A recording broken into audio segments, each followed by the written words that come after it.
the 1975 football team.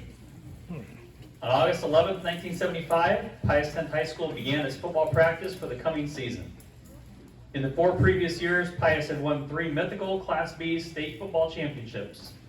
On that sultry Monday morning in August of 1975, 41 young men assembled on the hardscrabble practice field east of the stadium.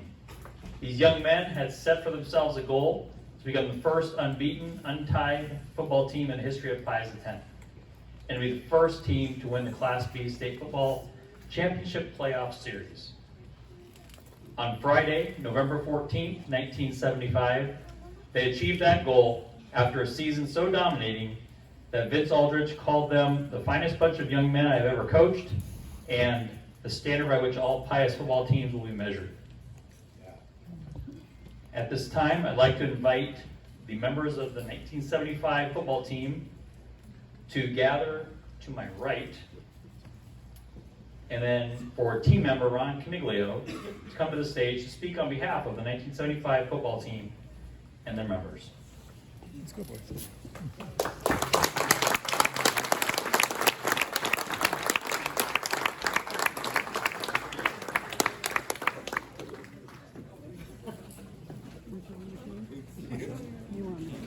I ran cross country. What are you doing here? Where's my award?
Deborah, down in front. Deborah, down. I'm trying to take pictures.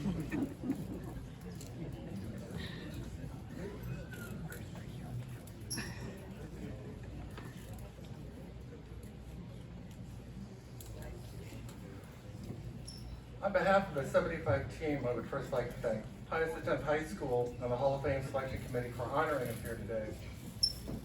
On that day in August 1975, we all arrived for that first morning's practice as reigning state champions, having won that title the year before. But that championship in 1974 was not the foundation for our upcoming season. That foundation had been laid many years before. As junior high students, many of the members of the 75 team had come to Pius football games and watched the efforts of players like Jack Flaherty, Lynn Finney, Paul Neville, and Mike Bohatti. As sophomores, we watched the 73 team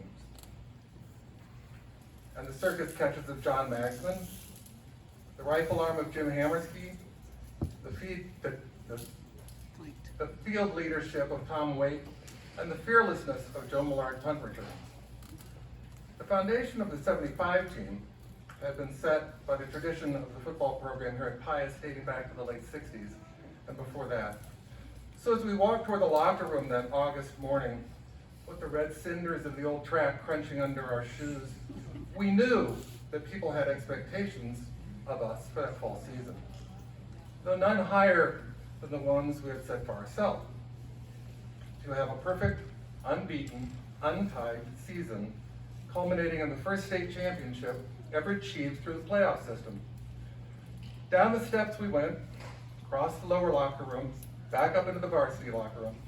And if you didn't have the opportunity to visit that room back in the 70s, it was dark, it was dank, lichens grew on the wall through the dripping water. The lockers themselves were most assuredly vintage. And on the walls on either side, painted in chalk or maybe paint, there were messages from past teams like, when in doubt, throw long. Or, when the going gets tough, the tough get out of town. Or my personal favorite, if you don't like the hill, crab it. It reminded us all of the ambiance of the old Boston Garden, with its dead spots in the parquet floor, the dripping condensation from the ceiling, and the general feeling of someplace ancient. So much so that we nicknamed our locker room the Mushroom Garden. The team was returning 7 offensive starters and 6 defensive starters. This core of returning starters was added to by ascending seniors on both the offensive and defensive side of the ball. The defense was bolstered by a pair of juniors, and both units were backed by talented reserves in both those classes. And for the next 3 weeks, coaches Aldrich, Kelly, and Hughes installed offensive and defensive formations, as well as the offensive playbook and the defensive coverages and stunts. And they conditioned us, and they conditioned us, and they conditioned us. The first week was without contact, running plays, formations, and drills, but always ending practice at the hill. In those days, at the north end of the home side of the Pius Stadium, there was a hill that led up to the flat area that we used as a practice field. It's now covered by the baseball diamond, and there's a very large retaining wall where the hill once stood. But in 1975, the hill loomed large in our daily practices. After 2 a day, 2-hour practices in the sweltering August sun with no rest periods and no access to water, we were led to the bottom of the hill. In ranks of 6, we lined up 7 deep. The whistle blew, and up the hill we would run, over and over again. We would run it forwards, and sometimes we would even run it backwards. And there were times when the coach would call out for us to crab it, and bending at the waist, we would place our hands on the ground and scuttle up the hill like so many crabs. While running the hill after one particular practice, Coach Hughes yelled out, "Crab it backwards." And each player on this team turned their backs to the hill, got down on all fours, and found a way to get themselves up that hill. It was clear to us that the coaching staff did not intend to lose any games because an opponent was better conditioned than we were. In fact, as the season wore on, it was clear that our conditioning gave us a definite edge over every team we played. And on Friday, September 6th, we headed to David City for the first game of our schedule, a schedule that Randy York of the Lincoln Journal-Star called the toughest schedule in Class B. The opponent, David City Aquinas. On offense, all the starters were seniors. Paul Tolumka at split end, Steve Warren at wingback, Tom Doggett, tailback, Jerry Kobza, fullback, Pat Fuller, quarterback, right tackle Ron Rosberg, right guard Jim Stefkovich, center Gary Vaca, left guard Lonnie Petrozilka, left tackle Scott Krause, tight end Ron Coniglio. Aquinas came out all pumped up, shouting and jumping up and down after each offensive or defensive play. And that's the way it would go all season. Every team we would play would be sky high at the chance to knock Pius, the 2-time defending state champion, off their throne. We, on the other hand, never pushed ourselves into the emotional stratosphere. We didn't need to. We were supremely confident in our abilities to execute whatever offensive play or defensive scheme that Vince or Coach Kelly called. So even though Aquinas jumped out to 6-0 lead in the first quarter, we continued to play our game, and in the last 4 minutes and 54 seconds of the first half, scored 21 points. And in the second half, the defense limited Aquinas to 22 total yards, and we won going away 26-6, with most of the starters resting the second half, giving valuable repetitions to those talented reserves who always played at a level a high level while in any game that season. The following day, the Journal-Star article covering the game said that Vince was especially pleased with his offensive and defensive lines. I think they can really beat people up once they get going, he said. And Vince said that for good reason, because for 1975, both lines were exceptional, averaging over 6 foot 2 inches in height, 200 pounds in weight, and collectively running the 40 anywhere from 4.8 to 5 seconds. Those starting linemen went both ways. They were big, tall, fast, and very athletic. In August, and the Aquinas game helped the coaching staff put into place the pieces of that team, then the York game was the crucible that forged us into what we became that season. At the time, York was Class A. They too were fast and talented, with 2 defensive starters having already accepted scholarships to the University of Nebraska at Lincoln. Many folks who were in the stands that night still consider it one of the best high school football games they've ever seen. Billed as the preview to the state championship, York coach Tom McClellan said, "Playing Pius means a lot to us. We think we could have played with the Lincoln schools last year." York jumped out to a 14-0 lead in the first quarter. We tied it by halftime. In the third quarter, York expanded their lead to 26-14. And with 10 minutes and 49 seconds left in the game, we took possession. After a short gain on a 36 isolation, we huddled up, and left tackle Scott Krause said, "If we don't score 2 touchdowns, we can't win that championship." In sports, you sometimes hear about a team that can score at will or who can impose their will upon an opponent. That doesn't mean that you can score on every offensive drive because the ball doesn't always bounce your way. But what it does mean is that a great team can impose their will to win upon their opponent and score when they need to. And that's what the 75 team did that night in New York. Scoring at the 8:52 mark and adding a 2-point conversion, we then held York to a 4-and-out. After taking possession at our own 37, we drove 63 yards in 7 plays for the winning score and shut them down the rest of the way. Later, Coach McClellan told the Journal, "We just wore down in the final quarter and just couldn't suck it up." I'm guessing they didn't have a hill at York High School. The next week was a drive all day to McCook, rout them 39-0 with the starters sitting most of the second half and driving well into the night all the way back to Lincoln. The following week was our first home game playing against Minden. We only had 3 home games all season. 70% of our wins came when we were away from Aldrich Field. We shut out Minden 39-0 also. Up next, Class A Beatrice, who was running the wishbone, which they ran well in the first half, leading 21-13 by halftime. A defensive adjustment by Coach Kelly at halftime limited Beatrice to 1 first down in the third quarter, and twice we stuffed them on 4th down. By season's end, our defense was giving up just 8 points a game. That unit, many of them 2-way starters, were big, fast, athletic, players like Jim Bruckner, Mark Cooper, Ken Jans. Then came number 4 rated Holy Name, Omaha Holy Name. We won 47-6, followed by Council Bluffs St. Albert's, our homecoming, beating them 47-13. The last regular season game was at home against Omaha Cathedral, who went down 56-6. Again, with Vince sitting as starters for most of the second half, just as he'd done against St. Albert's. At the end of the regular season, we were upholding that winning tradition here at Pius, but we didn't do it alone. That tradition was supported by our parents, who encouraged us, who provided for us, and who cheered us on each Friday, by the varsity cheerleaders, and all the members of the pep club who hung locker signs and decorated the front doors of player homes, the drill team, the members of the Pius marching band, and all those schoolmates who packed the stands to cheer, shout, and support us. We had now qualified for the first state football championship series ever held in Nebraska. Our initial opponent was to be Hartington Cedar Catholic, a team that was allowing just 3.8 points per game. Their head coach, Dick Fitzgerald, said, "Pius is kind of the epitome of high school football here in Nebraska, and we're really looking forward to see how we compare." The day before the game, in his article predicting the outcome, Randy York of the Journal-Star said, "The Bolts, who have so much confidence in their offense, they probably think they can score in the Big 8. Obviously, that's an exaggeration, but Cedar Catholic might not think so early Friday evening as Pius passes Phase 1 en route to its 3rd state championship," he said. As I mentioned earlier, we did have great confidence in our offense.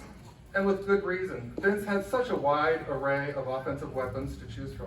Tom Doggett had been a 1,000-yard rusher in an all-city selection as a junior. Tom was an impressive blend of speed and power who never went down on initial contact. Steve Roran was a dual threat as a swift, elusive ball carrier and a very sure-handed receiver. And as Pat Fuller said, all I have to do is get the ball within 5 yards of Roran and he'll catch it. In addition to catching it, Steve could also throw the ball, which Vince used to great advantage on the 29 reverse pass where Steve would throw the ball to me. Pat Fuller was really a triple threat. Pat could throw any pass play called. He made excellent decisions running the option, and this may come as a surprise to some of his teammates here today, but Pat was also the Class B state punter that year. And Pat's leg was another great weapon for Vince to use. We defeated Hardington 35-0 with the offensive line paving the way with a 387-yard rushing performance. The defense held Hardington to 87 yards rushing. The championship game was set for November 14th against Waverly, who was giving up an average of 9 points a contest. The game was played at Seacrest Field.